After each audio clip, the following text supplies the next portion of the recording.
How do I use technology more effectively in the classroom? Well, we use it often, daily. I give them lots of opportunity to use different devices, iPads. We come to the computer lab.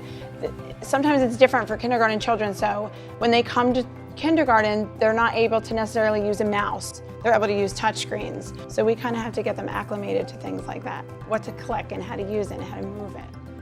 We use a Promethean board where they're maybe touching and clicking, they're watching videos. They use different kinds of apps, different kinds of programs, different kinds of types of technology to get them used to components of technology, if that makes sense.